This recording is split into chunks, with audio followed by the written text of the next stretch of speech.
Bentrok antar tukang parkir dan pengemudi ojek online tidak terhindar lantaran pengemudi ojek online tidak terima rekan mereka dikeroyok oleh sejumlah tukang parkir di sekitar parkiran Mall Panakukang, Makassar, Senin malam. Tukang parkir melakukan pengeroyokan menggunakan helm dan juga senjata tajam yang mengakibatkan korban pengemudi ojek online mengalami luka lebam. Kepolisian dari Polsek Panakukang dan Polrestabes Makassar yang tiba di lokasi terpaksa menembakkan senjata ke udara untuk menghentikan bentrokan tersebut. Polisi kini telah memeriksa sejumlah saksi dari kedua belah pihak agar kejadian ini tidak berkepanjangan. Akibat kejadian ini sempat terjadi kemacetan di sekitar Mall Panakukang, Makassar.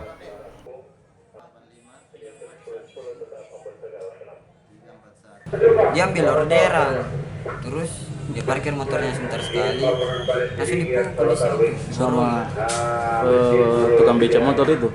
Tukang parkir. Oh, tukang parkir. Iya. Tapi ini korban. Tapi ini korban melawan di sana. Sempat melawan. Iya, sempat melawan karena tidak diterima. Oh, lain duit bukan? Terus bagaimana korban? Langsung dikeroyok? Iya, dikeroyok. Anak-anak tidak terima jadi datang ke sana. Katanya ada yang sempat bawa senjata tajam.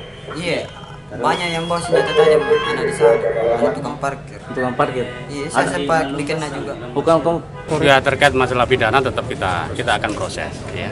Terkait masalah tadi perkelahiannya ya tetap akan kita proses nanti. Sejauh ini sudah ada yang diamankan? Sejauh ini terduga ada yang diamankan? Sudah ada yang kita amankan. Berapa orang? Ya? Berapa orang yang